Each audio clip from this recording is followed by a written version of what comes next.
Okay, so now that we finished with our housekeeping items, I would like to take this time to briefly introduce you to the Healthy Aging Alberta initiative and the Core Alberta platform for those who might not be familiar. So Healthy Aging Alberta is a by community for community provincial initiative that brings together a rich network of community-based organizations from across the province that are united by the vision of making Alberta one of the best places in the world to grow older. Healthy Aging Alberta focuses on the development of a coordinated community-based senior serving sector that is respected and integrated within the broader seniors system of care and can empower and inspire every senior to age how they choose, ultimately improving health and social outcomes for older adults. There are thousands of incredible organizations in our sector, each offering critical services that support healthy and empowered aging, but we can be stronger together and have a louder voice when united. So together we can create a bedrock for healthy aging in our province by building a network that connects the sector's organizations. Healthy Aging Alberta seeks to develop a coordinated sector by bringing together community-based organizations around a common framework for action, with a focus on identifying and addressing priority areas related to healthy aging in community. The initiative seeks to create a provincial network of organizations that can advocate for healthy aging on a provincial level, share knowledge, and create functional relationships with one another and our allies in health and other sectors.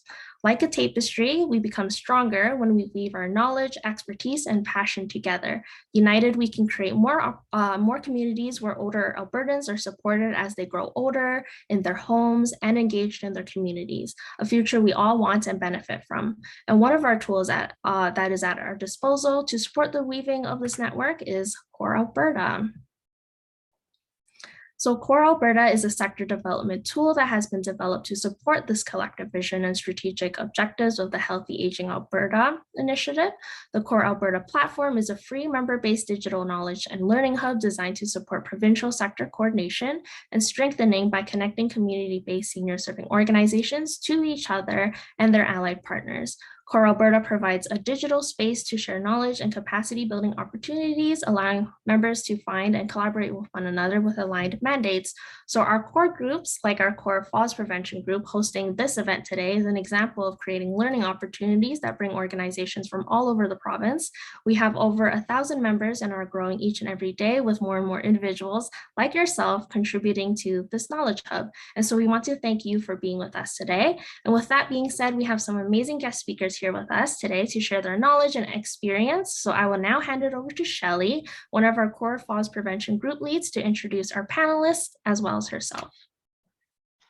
Hi, I'm Shelley Della-Smith. I'm a health promotion facilitator with Alberta Health Services Public Health in Central Zone. I'm also a member of the Core Falls group, as well as a member of the Central Alberta Falls Prevention Group, which is the group that, or the coalition that sparked the Core Falls group.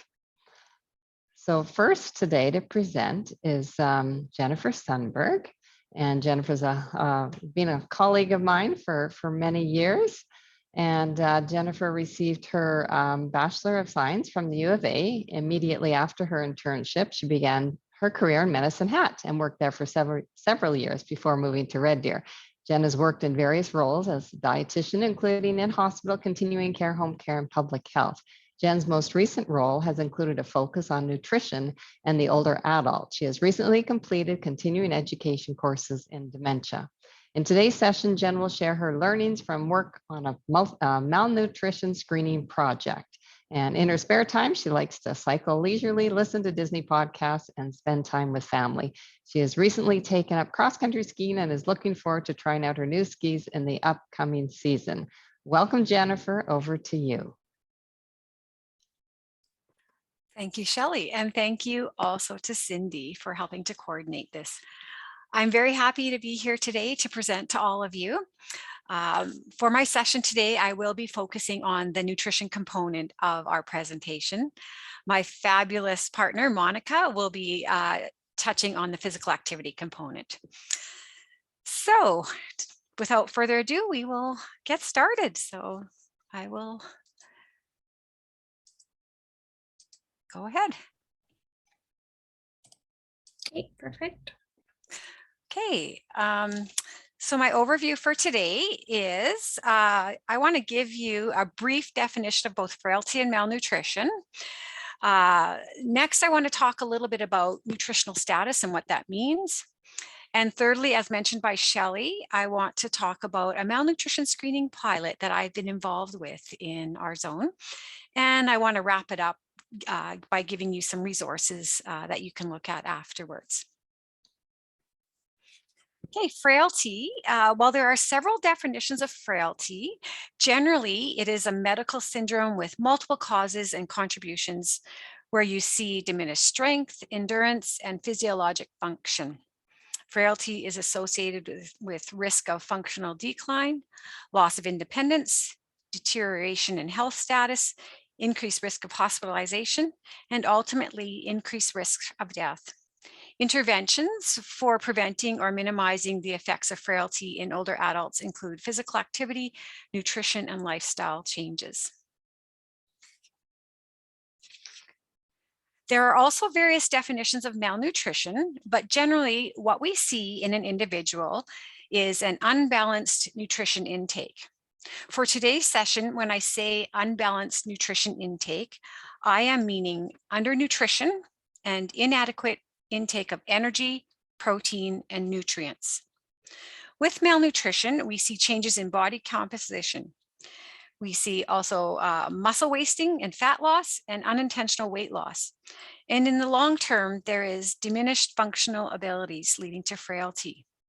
Being malnourished increases mortality, impairs wound healing, and increases rates of infection. Interventions focus on improvement in nutrition by understanding the root causes of the poor nutrient intake and devising effective strategies. So as you can see, malnutrition is linked with frailty. Okay, and we know that malnutrition starts in the community, which is our focus for today, is community dwelling older adults. Based on recent data from the Canadian Malnutrition Task Force, there was a project called More to Eat. And what they found was 20 to 45% of Canadian patients admitted to the hospital are malnourished. As well, with the Canadian Longitudinal Study of Aging dataset, it showed that around 1/3 of our older adults are at nutrition risk. So what do we mean when we say at risk for malnutrition? At risk for malnutrition is where intake does not meet recommendations, and we start to see changes such as unintended weight loss, suggesting our client is not doing as well as they could be with respect to nutrition. And many factors can put a person at nutrition risk. Some of them are social or economical factors. Others may be medical in nature. And if these changes go on long term, it ends up becoming malnutrition. So why is malnutrition or risk of malnutrition relevant? At-risk clients have a rate of 60% higher 3-year mortality rate. They also have a 20% rate of higher rate of hospitalization and a poorer health-related quality of life. As you can see on the screen, malnourished patients stay 2 to 3 days longer in the hospital. There's also a high cost to being malnourished. It's a cost of $2 billion per year in our acute care system. And it's 2 times more likely that a malnourished patient will be readmitted to hospital. Okay, nutritional status. So this is quite a large area when we talk about nutritional status and how we assess it. I just want to go over a few of the things that I would look for. A person with good nutritional status has a nutrient intake and absorption that meets the requirement to stay healthy. When there is an imbalance among nutrient intake or there might be absorption issues, then we see malnutrition, as I'd previously mentioned. And when patients become malnourished, this is what leads to the frailty, as I had also mentioned. I want to highlight a few areas. The first one would be food intake.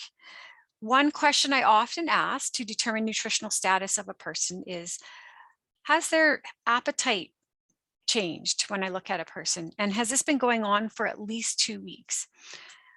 Also, with food intake, I do want to point out that one area I often see with my clients is inadequate protein intake. This is an issue because the normal aging process results in lost muscle mass. And when protein intake is inadequate, older adults lose muscle mass even faster. Inactivity from hospitalization or bed rest can even worsen the situation more.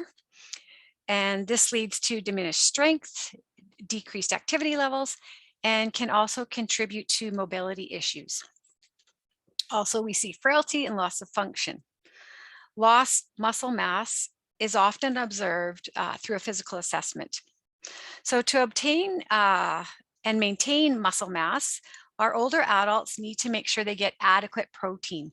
This means that high quality protein foods need to be eaten at every single meal, not just tea and toast for breakfast, for example. High protein snacks are also helpful for people who can't eat enough protein at meals. With regards to weight, one thing I often look for with our older adults is there unintentional weight loss happening? And a red flag for me is if a client has lost 10% of their usual body weight in the past 6 months, or if they've lost 5% of their usual body weight in the past month, and we see no improvement happening. Also, when we look at weight, we do also need to keep in mind that there could be fluid retention issues. So when we are assessing weight and weight loss, we need to keep that in the back of our minds.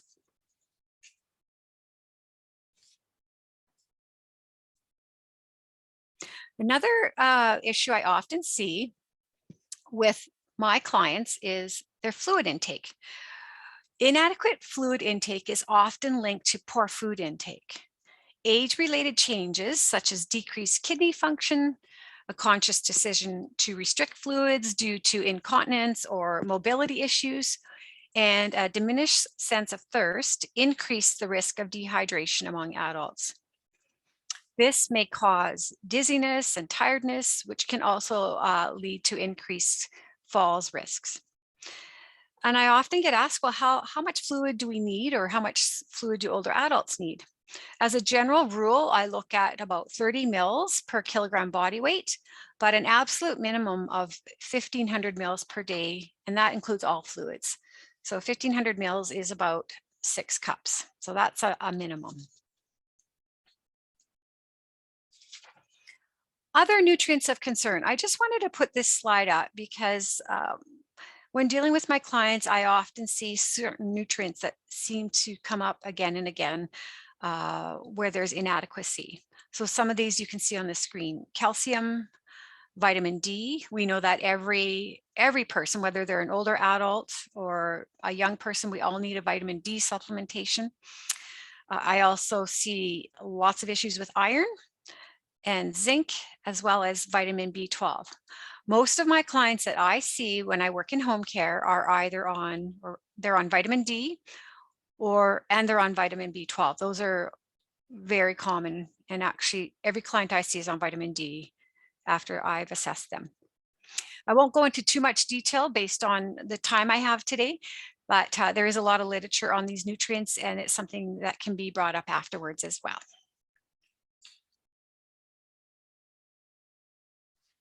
Okay, I have a little whiteboard here for you, and Cindy's going to help me. So I want to get all of your opinions out there on when we think of an older adult that's living in the community, what kinds of things do you come up with? Like, who is more likely to be malnourished? So what kind of person do you see, or what kind of issue might they have? So if you just want to put some ideas on the board, it's just free flow, type what you think, and we'll see what you come up with. And I'll just give you like maybe about 30 seconds or 1 minute at the most, just to talk about it. Yes. I see some people have added to chat too, but on the whiteboard's great. So I'll just quickly give verbal instructions on how to use the annotate feature. So if you go up into view options, which you will probably see at the top of your screen, click view options, and you'll see a drop down menu that says annotate. After you click annotate, you have several options. We recommend clicking text, and then you should be able to add your text to the screen.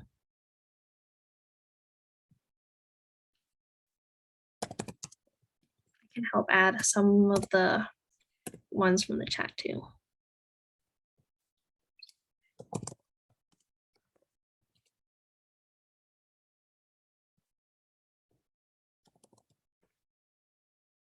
I'm seeing some really good comments here. Cognitive impairment, depressed older adults, living alone a few times, mobility issues, a widow, social frailty, living alone, lack of supports, female.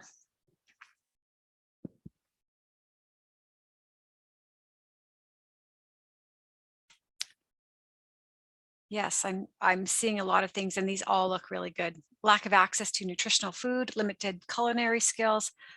You are all right on the ball. You're kind of envisioning a lot of those factors that we do see out in the community for those people who are malnourished. I can show you what some of the information is. So we can stop now. Thank you very much, everyone, for your great participation. I can show you what the Canadian Malnutrition Task Force has found, but I also know from my personal experience what I've seen and all of your personal experiences as well. So these are some of the risk factors that we see, and you did mention a lot of them, and a lot of these are part of the social determinants of health. So what factors are linked to health? And I can just let you read the list yourself. One big one I often do see is no social support. That is probably one of the biggest ones. And I see that for clients living in the community, but also for my clients who live in supportive living. The less support they have, it just seems they have a few more struggles going on. You'll see on the screen there use of ONS, that means oral nutrition supplements. So that means something like Boost or Ensure, those kind of products. So if a client's on those, they're more likely having issues with malnourishment. A lot of physical issues, so poor oral health. I've seen a lot of dental issues, a lot of swallowing issues. And Cindy wrote, I didn't think of lack of cooking. That is very much so. We do see that as well, especially with some of our, if you weren't the main cooker in your family and your spouse has passed away, there's issues there. And again, not being able to get around, not driving, mobility issues. So we have to be aware that there are so many factors that can lead to a person becoming malnourished. So it's important to be aware of these root causes. Thank you so much. Okay. Now I want to go on to something that's very exciting and near and dear to my heart. And Monica Morrison is also part of this initiative. So I want to talk to you about SCREEN, and in particular SCREEN 8. I don't know how many people have heard of this program, but SCREEN is Seniors in the Community Risk Evaluation for Eating and Nutrition. SCREEN 8 in particular is an easily administered 5 to 10 minute nutrition screening tool for community dwelling older adults. It identifies nutrition problems early on, or upstream, as we like to say. It can be used to identify those who need nutrition education, community resources, or a comprehensive assessment to determine the extent of their nutrition problems and to diagnose malnutrition. Now, the SCREEN program was developed by Dr. Heather Keller, and she's been working on this for years. I remember her working on this back in the 90s. So Dr. Heather Keller is from the University of Waterloo, and she's also part of the Canadian Malnutrition Task Force. And with our program that I'm going to explain, we had the privilege of having her input on our project. So we're very thankful for this. The number 8 comes after this program because we have 8 validated questions that we ask our seniors, and I'll go into details in a minute. Okay, so just a little bit of information on screening. Malnutrition does have negative consequences. We know that they're more likely to be in hospital. There's healthcare dollars linked to being malnourished. Our clients lose their independence. We know also that treatment can improve malnutrition and consequent health outcomes. we know that malnutrition is very prevalent, so it does make sense to screen.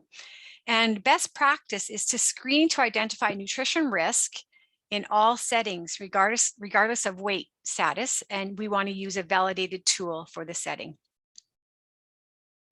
Okay, so our team that worked on this pilot project consists of people from the Golden Circle Seniors Resource Center, the Red Deer Primary Care Network, Alberta Health Services Nutrition Services, and an evaluation team out of the University of Alberta. Okay, the questions that we asked, we did call this screen 8, but you will see that there's 10 questions. Question 9 and 10 were added. Our group wanted to add those questions, but they were not scored. So those aren't validated questions, but we still wanted to find out what was happening with our seniors in those areas.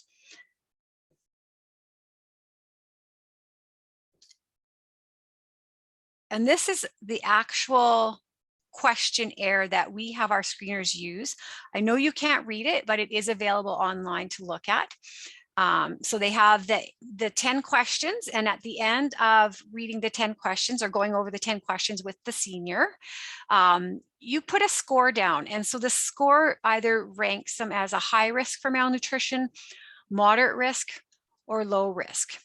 And any of the red writing that you see on this form are prompts for the screeners to ask further details about the questions if the client needs them. Okay, and our screening was done by Golden Circle and PCN staff. So our outreach workers at the Golden Circle did screening, as well as our PCN nurses. So they were trained ahead of time on screening, and then they went about and did all the screens for us.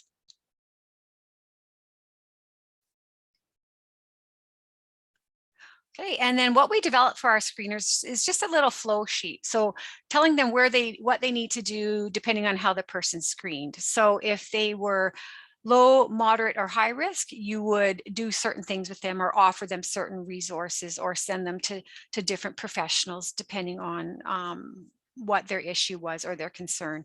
And of course, it's all based on consent as well. So just to highlight the resources and referral section of our screen. So this just gives you an idea about where we might refer some of our clients depending on their need. We also have set handouts and class recommendations that they could go to, and we would just write this on their referral form. As well, at the very bottom, we did individual interviews on screening. So if anybody was willing to be contacted by our evaluation team, they would just put their name and phone number there and then would have further questions asked of them. And this is just a sample of a resource highlight we might hand out. So one on high calories and high protein, but there's numerous resources.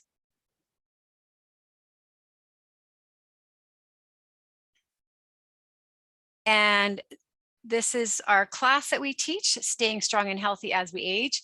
So this class was developed in conjunction with the malnutrition screening initiative that we're doing. So it's free and it's done by Zoom. And the information to register is right on the screen. And right now, if there's other seniors in Alberta other than Central Zone that want to attend, they certainly can. They don't have to be part of this malnutrition screening initiative. And just a program highlight, our Golden Circle has services that they offer. So that might be services that we refer our clients to.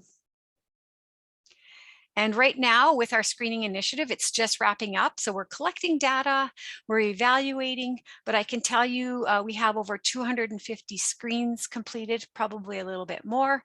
And so we're just going through those right now. We're also going through the individual interviews from the evaluation part of the program. So our evaluation team is interviewing seniors, and we're actually getting an update next week on the results of all our screening that we've done. And I believe our evaluator is on the chat today, so we're on the screen. So that her name is Ronnie. So we're looking forward to hearing more about that.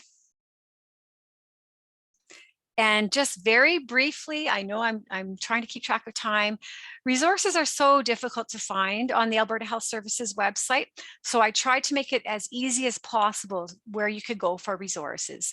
So the easiest way really is to go to the Alberta Health Services website and then search these terms that I have here listed. You could search malnutrition. You could search seniors health overview for some general nutrition evidence-based information. You can also go to Healthy Eating Starts Here and then search nutrition education materials. We have so many materials that are free of charge for everybody. And then if you want more information on the class I just mentioned, you could type in Staying Healthy as We Age. Also, and lastly, I want to point out the Canadian Malnutrition Task Force, as well as another website, Older Adult Nutrition Screening, if you want to get more information on nutrition screening and some forms that are available. And also coming soon, I'm very excited about this. If anybody on the line is wanting to find out more about screening in your community, we are right in the midst of developing a malnutrition initiative screening toolkit. So it's a toolkit to help get you started. And I just got an email this morning saying it's ready to be reviewed. So I'm excited to take a look at it. But this will be out in 2022. So if it's something you want to get started on, take a look at this toolkit that will be available soon. And I'm going to leave it at that and let my good friend and colleague, Monica, take over. Thank you. Thanks, Jen, very much. That's very informative, valuable information. What an exciting initiative, and so much more to come. I'm really looking forward to hearing about the evaluation results and seeing this new screening toolkit and how it's put into action. So we'd love to have you back again in the future and share those further learnings with us. So thank you very much. So after Monica does her presentation, we'll be opening up the floor, so to speak, for questions for both Jennifer and Monica. And just want to let you know that Jennifer is also on our Central Alberta Falls Prevention Coalition. So and Monica as well. So we're just really excited to have these two ladies with us this morning. And I just, so I don't forget, I just want to say thank you to Cindy and the team at CORE for supporting this presentation. So we'll move on and just introduce Monica. So Monica has been working with seniors for over 30 years. Her background is in recreation, and she has worked in long-term care, adult day programs, senior centers, and community support services. Monica is the executive director at the Golden Circle Seniors Resource Center in Red Deer and is very involved in her community.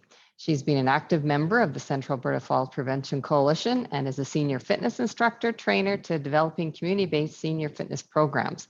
Monica also does instruction at Red Deer Polytech, continuing education department in the area of aging and physical activity. Monica's passion is seniors. She believes that all seniors deserve a good quality of life till the end of their journey and works hard with her staff and community partners to ensure that senior issues and service gaps are identified and works hard at finding solutions. So welcome, Monica. Take it away. Thank you very much, Shelley. I just want to thank my colleague who presented before me, Jennifer. Just wanting to let the people know that are in the room, if you're a community-based senior serving organization, the Golden Circle is going to continue with that Screen 8. It's going to be part of our assessment process. We didn't stop it just because the pilot's over. So I really recommend you guys to follow up and utilize that toolkit when it becomes available, and think about implementing that in your everyday processes when you're assessing new clients to your organization. So we talked about food and the lack of malnutrition, and we know that food fuels the body. And so, and in order to maintain functionally mobile, we need to eat. But I'm going to talk to you about how frailty and falls and lack of physical activity have a relationship to overall well-being. So I'm going to inundate you with a number of different definitions, but the reason I'm doing that is because I want to show you why physical activity is so important in order to function in our day-to-day. So this particular definition came from the Canadian Centre of Activity and Aging Senior Fitness Manual. And that particular organization is out of the University of Western Ontario. And you can see there that functional mobility in its most basic definition includes movement in bed, transfers, so getting out of the bathtub, on and off the toilet, in and out of a chair, balance and walking performance. And so when you can't do those things anymore, then you sort of slide into that frailty area.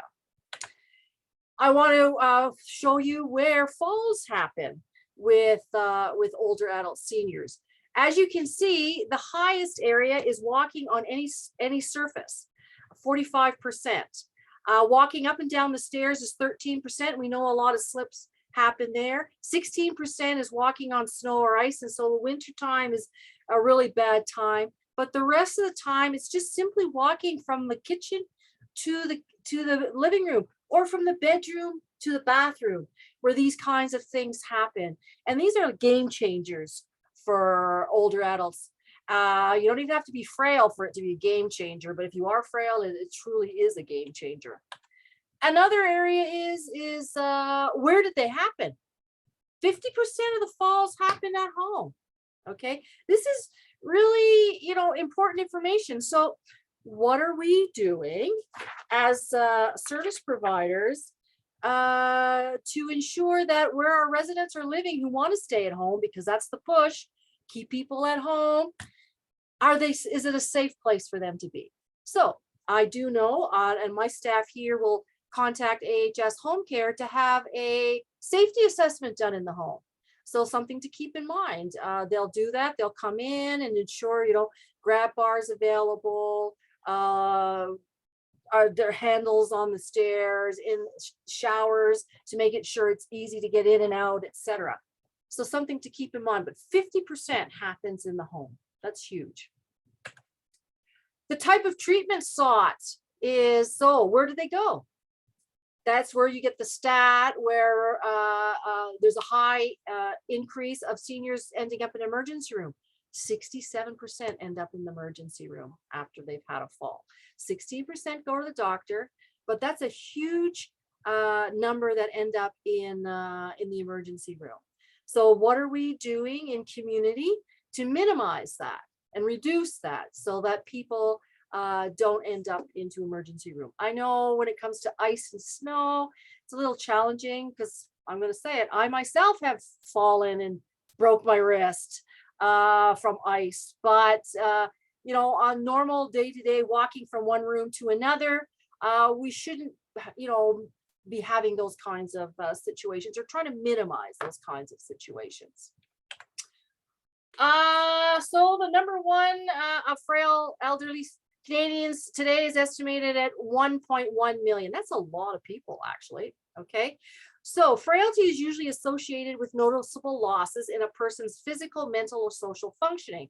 I've highlighted the red pieces, such as walking speed, weight and muscle loss, grip strength, and level of physical activity. And the reason I highlighted those in red is because that is what we can do. We can provide programs and get people engaged in programs that are going to address these issues. Okay, and it's going to come up again, but I just really wanted to highlight the fact how important physical activity is in the overall well-being of older adults. I mean, I wanted to start off my presentation by saying that as human beings, when we were put on this earth, we were put on as hunters and gatherers, which means we had to move. Well, with time and progress and time-saving stuff, we don't move as much as anymore. We don't have to hunt for our food. We can go to the grocery store, etc. Because the sitting is now the new smoking. Here are two definitions that I wanted to show you. What are the 5 frailty indicators? And as you can see, again, highlighted in red: low physical activity, poor balance, slow gait age. Okay, along with what Jennifer had already talked about, weight loss and weakness and fatigue. Another area is, of course, visual impairment and cognitive impairment, but visual impairment is also a falls risk piece as well. If you can't see where you're going, because you need to be able to see where you're going. And so as a sidebar information for those of you working with seniors, I don't know how many times you've met a senior and you've looked at their glasses and you've asked them if you could clean them for them because they're really dirty and you're wondering how they can see. So just want to, especially if you're working in programs with older adults in the recreation department of continuing care, long-term care, or even in community, clean their glasses. You'd be surprised what they say when they put them back on. Oh my gosh, I can see. So visual impairment. And then the other one is, what are the symptoms of frailty? And again, in red, muscle loss and weakness, slow walking speed, and low levels of physical activity. This is all something that we can address in community to ensure that people do not slide down that slippery slope of frailty. And there was a study done, and between the American Geriatric Society and the British Geriatric Society, again, history of falls, in red, highlighting the importance of physical activity. Again, the same thing, how they walk, how they balance themselves, and how they move, and the muscle strength in order to execute all those different movements. So these are some determined risk for falls. This particular scale, I don't know how many have ever seen it. I was first introduced to it to a workshop in Edmonton in 2018. I can't remember the name of the doctor, but he presented the Edmonton Frail Scale. And so I just wanted to point out to you some of the two areas that are really relevant to what I'm talking about. And that's the functional independence. How many of the following activities do you require help? And so let's meal prep, which addresses malnutrition.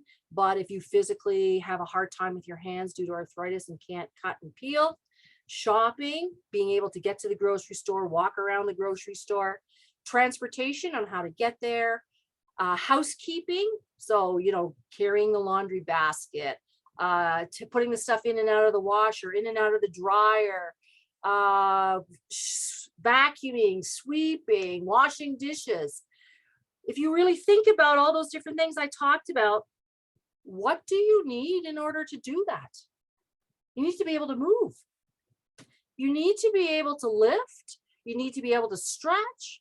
You need to be able to carry. So those are all functional pieces of what we need to do. Everything that we do from the time we get ourselves out of bed until we get ourselves back into bed and we're in the non-supportive prone, not moving at all, takes physical movement. In order to move, you have to be able to have muscles that are going to do all of that. And the other piece on this frail scale is that functional performance piece. And this is a test that they use. And this is the tug test, or the timed up and go test. And this is a good indicator that they have for frailty. So this is a tool that is used in the Edmonton area apparently. And so I just wanted to share that with you as well. And this is also a tool that is sort of pictorially describes clinical frailty scale. And, once we start hitting 4 on, we really need to be encouraging our clients or our members or participants, whatever name you have that you're working with, that they really need to try to change some of their lifestyle, get them engaged in physical activity programs, get them, making sure that they are having access to food, so that we can fuel the body in order to move the body. So I just wanted to give you a pictorial of what it could look like. So I really want to highlight the fact that, there's a lot of people from different parts of the province here in this room. I really want you to look at understanding the importance of aging well in community. In order for that to happen, people need to be able to physically manage themselves in the community. Because the reality is there's never going to be enough money to help everybody. So why don't you look at starting a coalition in your community, understanding the importance of falls prevention around that? And then, you can provide educational opportunities at information fairs, staff in services. These are just different things. Getting people physically active, putting together a resource that you can hand out to your clients that you see, to let them know what's happening in their community where they can be physically active. If there isn't anything going on, maybe, talking to a local senior center or a drop-in and say, this is a really important thing. We really need to keep people functionally moving. What can we do here at your location that we can engage community to do that?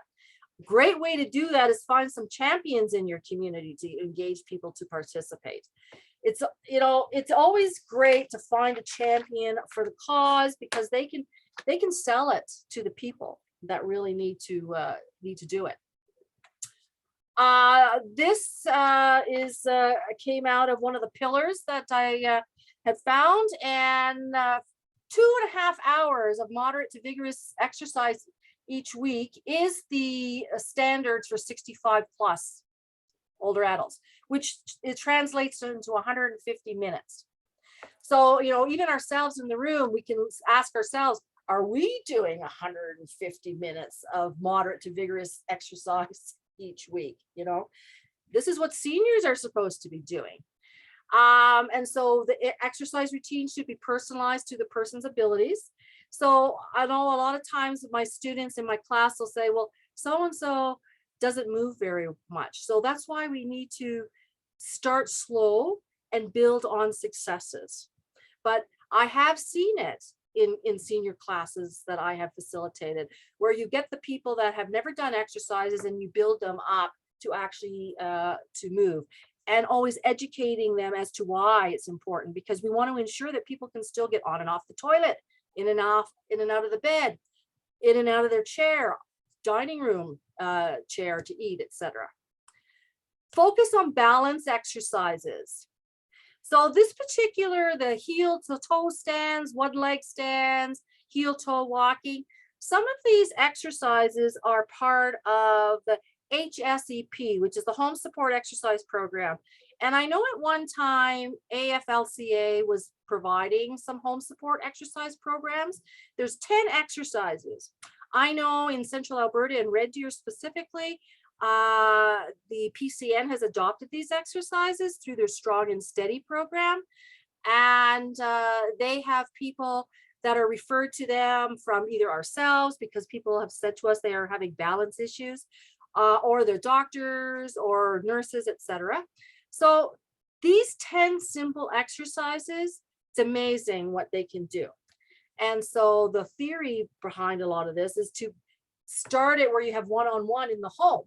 And then once you get them feeling comfortable in doing the exercises at home, and they're feeling a little bit more confident, integrate them into a community-based senior fitness type program. Resistance training has also been shown to reduce the risk of falls. Resistance training is really important because it builds strength.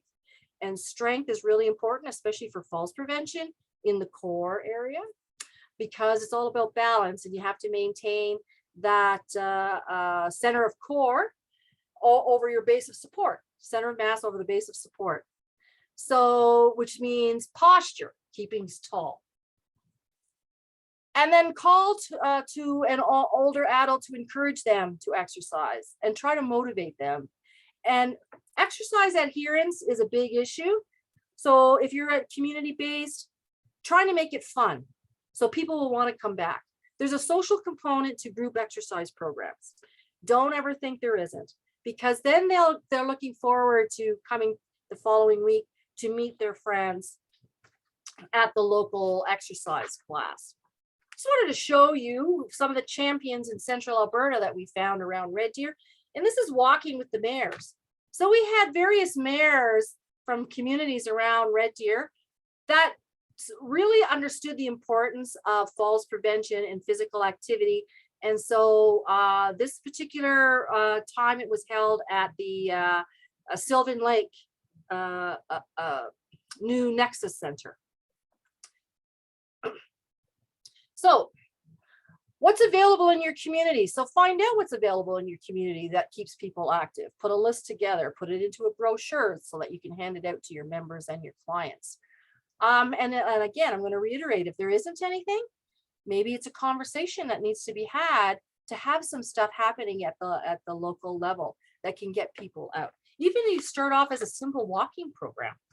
There was a toolkit at one time for engaging rural seniors to be physically active. Can't remember if it's still there. I think it was through Finding Balance or the Alberta Fitness Association, but it's related to the University of Alberta. But there are some good resources out there. So what are we doing and how are we engaging? How you can help. If you're working with an individual, verbally prescribe that they get involved in a physical activity in their program. Give them a brochure. Take falls prevention training. The Canadian Falls Prevention Curriculum does have some training. If you're interested in learning more, falls happens everywhere, whether it's in community or whether it's in supportive living or long-term care. You take this falls prevention training, you might be able to implement some falls prevention initiatives in your community.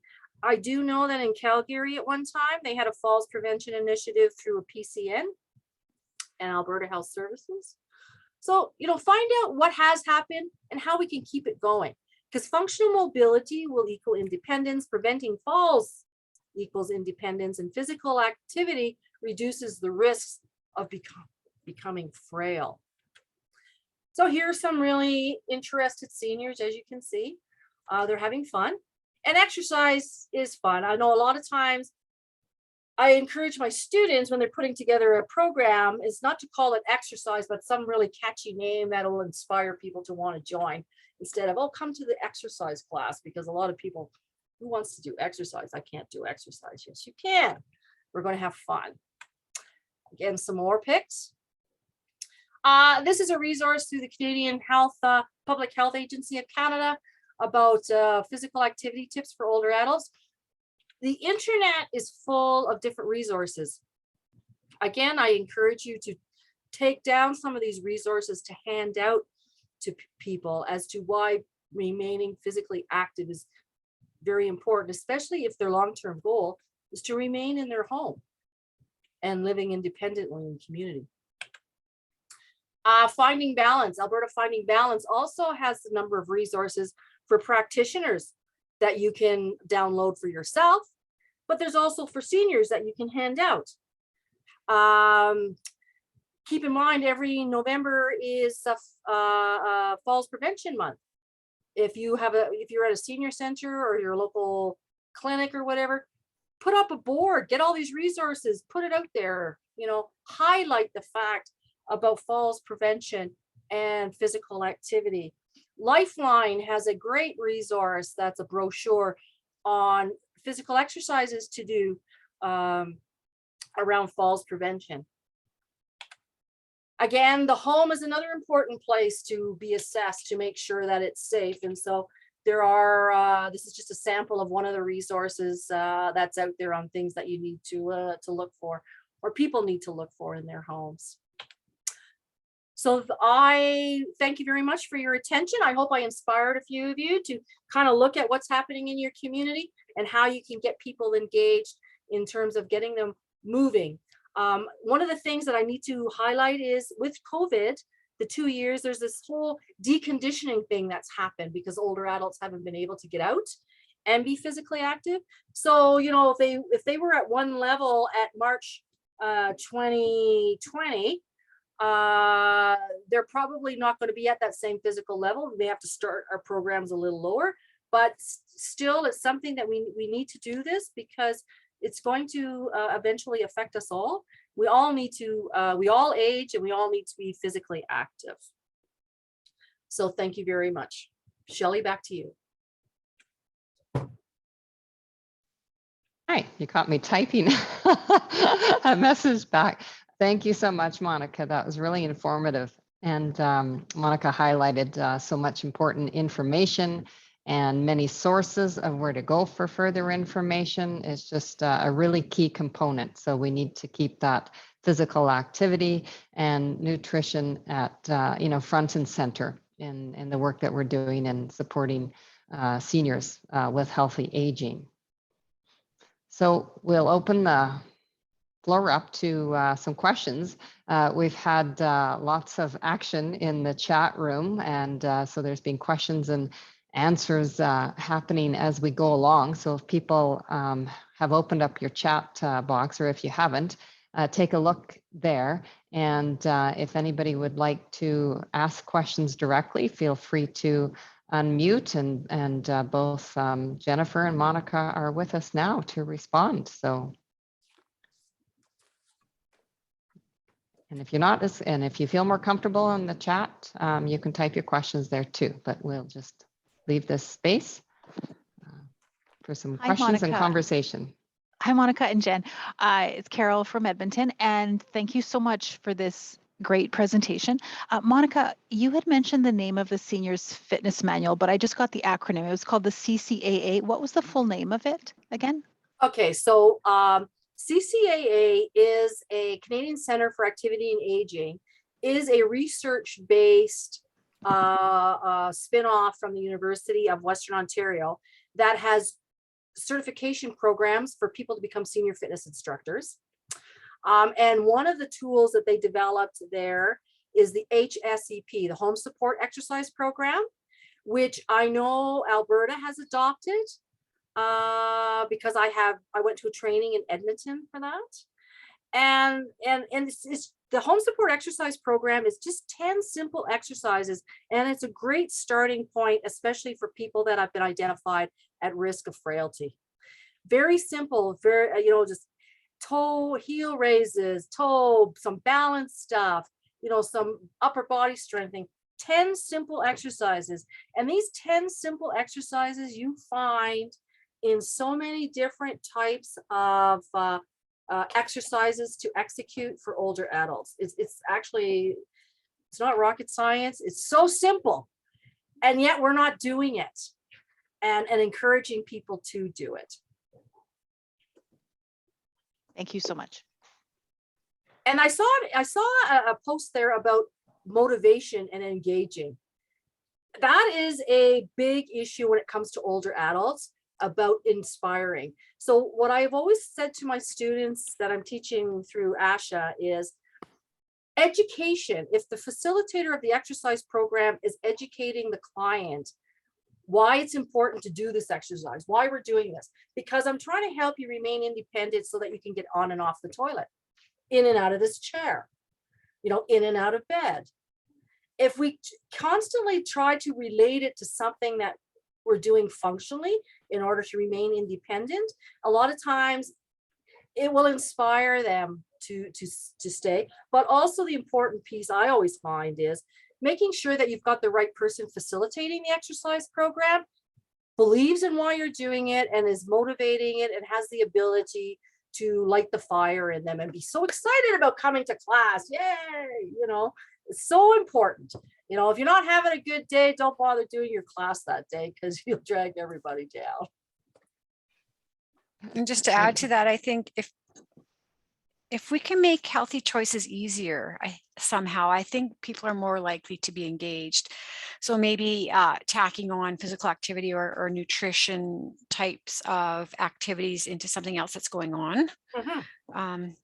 And social supports. I think it's important to have, and we all know this, do things socially where we can talk about these things that Monica mentioned, where it's in a group, but it's in a fun atmosphere too. I think that will really help.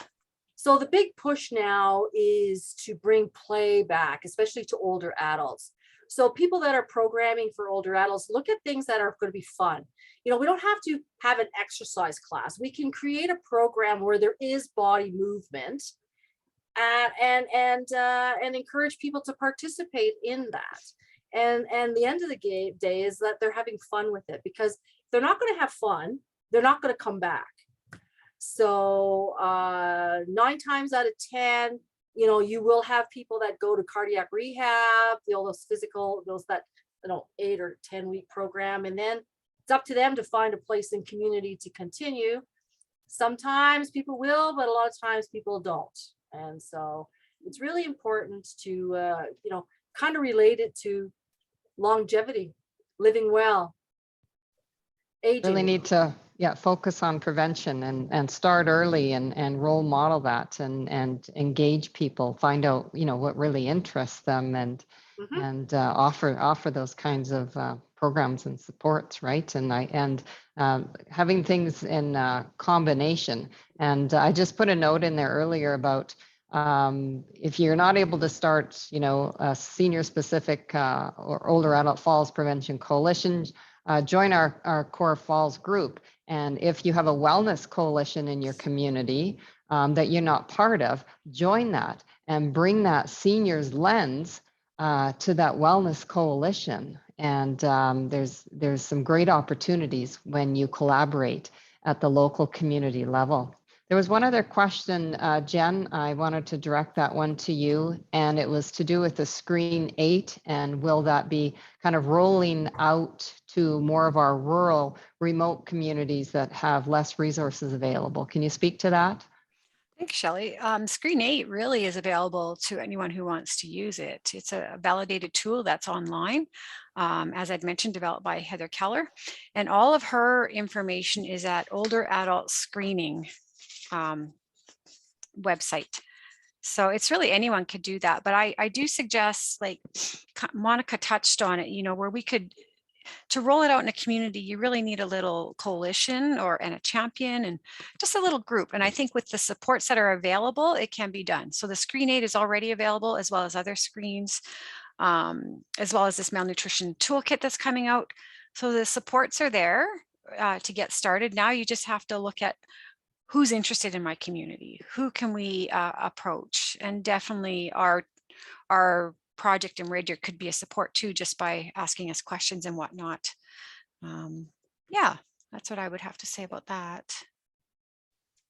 Be sharing this presentation today with some potential stakeholders that you think are interested at the community level and rolling that out. So yeah, thanks for that question and your response, Jen. I think there was another question on taste buds. I'll just quickly mention. Yes, a lot of seniors have issues with taste as you get older. Your taste buds don't taste as well. However, it seems to be that the sweet foods are very much still tasted quite well, and anything with a really more intense taste. So if I have anyone who's really dealing with that kind of issue, I often recommend spicing up your food quite nicely with like something like a Mrs. Dash, a salt-free kind of seasoning I've used, and that's really helped. Again, focusing on some sweet foods, which is totally fine. And you know, livening up your taste buds, maybe with some club soda and maybe some lemon juice added, just to kind of get the taste buds going as well. So those are just quick things. Great suggestions, Jen. Off the top of my head. I see we're out of time, unfortunately. And of course, we'd like to continue the conversation. We are looking for champions to join us in our Core Falls group. So you can connect with myself or Cindy. And I think, Cindy, you were going to be posting a conversation. Whoops, I've lost this on my page now, and follow up of today's presentation. And you also have a survey you'd like people to participate in. I'll hand it back over to you, Cindy. Yeah, thank you so much. So yeah, we appreciate everyone's valuable contributions today. There was a lot of chat in the chat box. So I left the event survey link in that chat box. We invite you to fill that out. Let us know what you really enjoyed about the session and what we can do to make it better, your experience better. As mentioned before, this is the second session in the Frailty series. So we would also love to have you at our upcoming sessions hosted by our other core groups. I'm just leaving that link in the chat now. Lastly, if you have not already done so, check out Core Alberta at corealberta.ca. As Shelley mentioned, this recording will be up on Core Alberta, and I will send out an email to everyone who registered today to get that direct link, and all the resources that everyone has shared in the chat, and also during the presentation, I'll try to compile that and have it on core as well, so everything will be on one spot. If you would like to connect directly with the Healthy Aging Alberta team, please contact us at healthyaging@calgaryunitedway.org. So thank you so much for being here again today and gifting us your time, and we hope to connect with you again soon.